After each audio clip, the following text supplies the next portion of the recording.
Hi, welcome to my channel. My name is Miss Wangoi Moitathi, and on today's episode, we will be talking about how to become insanely wealthy in a year's time. Stay tuned.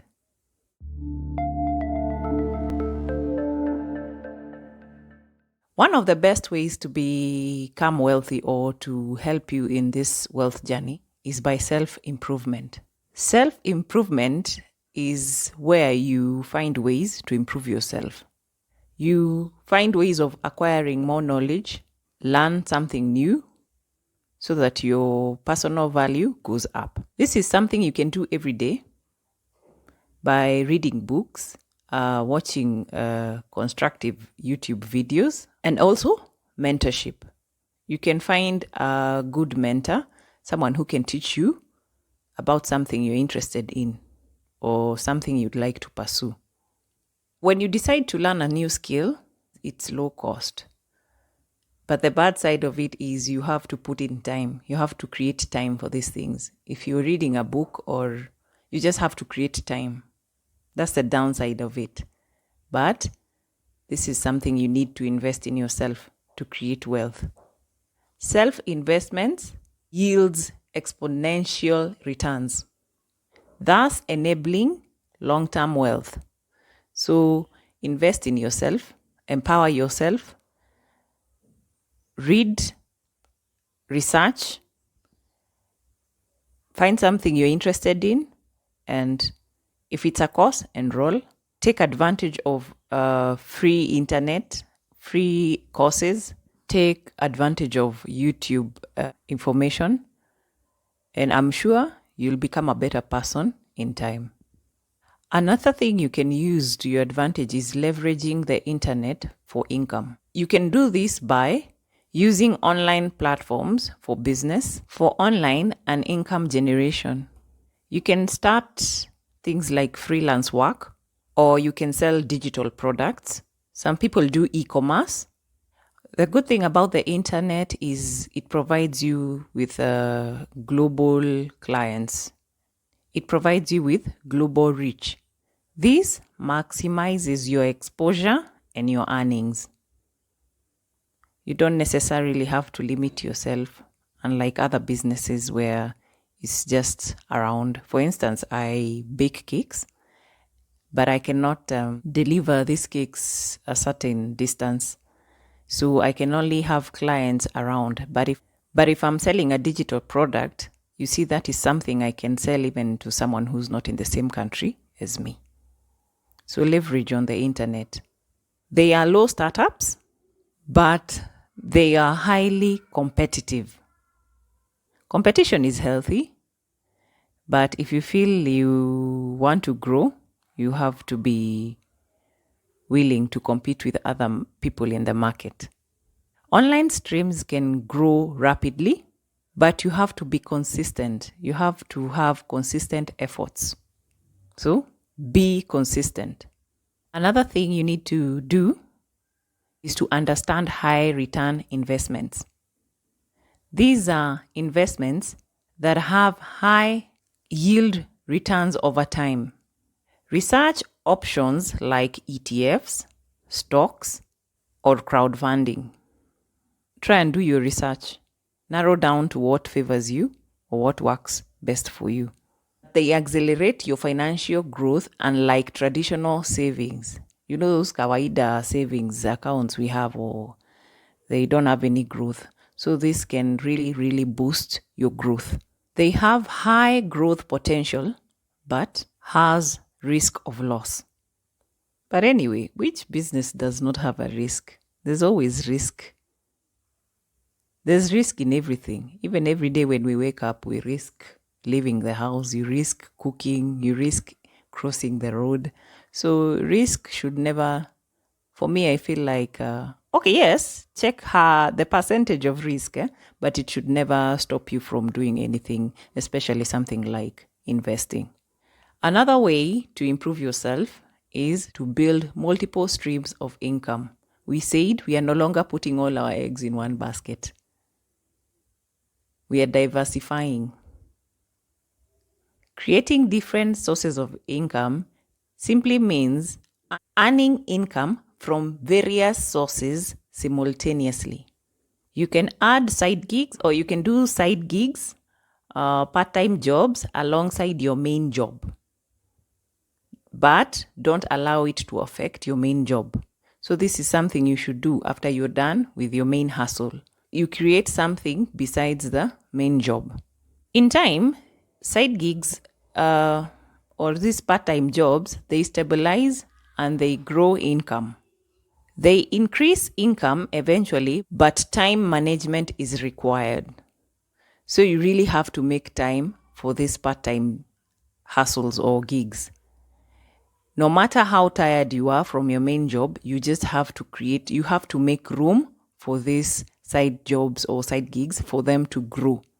You have to plan your days wisely and make room. Diversified incomes ensure financial stability and growth. So please diversify. Stop sticking to one thing and being content. Because if you only have one source of income and something wrong or bad or unexpected happens, then you're doomed to fail. And trying to get back on your feet will take you time. But when you have other sources of income, at least you'll be able to stand on your feet until you get something else going. Sometimes even these side hustles become so great that you no longer need to be employed. It becomes your main gig. So invest, you never know. Find something else you can do. Another thing you can do is utilizing financial automation. This is simply using apps and tools to automate your finances. You can also use the same tools to manage your finances. Set up auto transfers for your savings and investments accounts. This simplifies everything for you. It simplifies wealth building and keeps finances on track.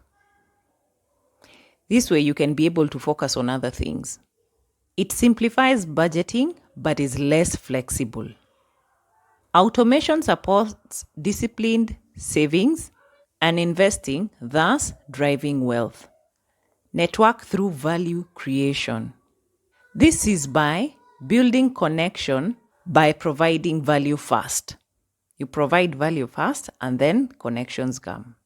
You can do this by offering help in groups or in communities. You provide whatever knowledge or information you have.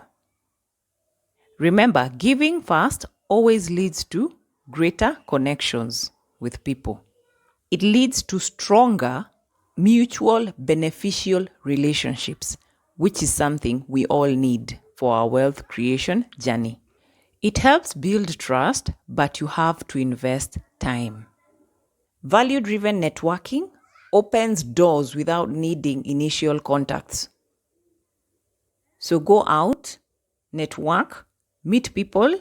You never know if that's where your next growth or your big game changer will come from. I'm very poor at networking, but I'm really, really working on it because I have seen how great it helps individuals or companies. So I would urge anyone who feels like they're intimidated by these things, no, go all out. You never know. Have courage. Jitume or else kitakuramba. Another thing you need to do is develop a wealth mindset. You have to have thinking patterns that are focused on growth and prosperity. Mindset is one of the things that destroy a lot of people without them knowing. If you have a poor mindset, your life is doomed. If you have a victim mindset, that's bad. So, change your mindset. Practice habits like positive affirmations, goal setting, and visualization. You have to visualize everything you plan. If you have a goal, visualize it. Speak positive things about you and your future. You see, mindsets can impact wealth and your decisions in future. It also impacts on actions you decide to take. What you become tomorrow is determined by the decisions you make today. So, pay attention to what kind of mindset you have, because it can trigger your wealth creation. Figure out if it's triggering it in the right way or in the wrong way. Changing your mindset empowers long-term vision, but this is something you have to do every day. Positive affirmations, you have to do them for yourself every day. Sometimes you're alone and you have to affirm some things. You have to have that vision. So you have to do it every day. That's the downside of it. The good thing, as much as you have to do it every day, it's not costing you any money, just some time. Remember, a wealth-oriented mindset fuels motivation and perseverance. You have to persevere. And you have to motivate yourself. Well, what's your biggest challenge in wealth creation right now? Let me know on the comment section. I'd love to help. That's it for us today. I hope this gets to help someone in their financial journey. If you'd like to see more videos like this, don't forget to like and subscribe, and you'll be notified once we upload another new video. Thank you so much for watching, and see you next time.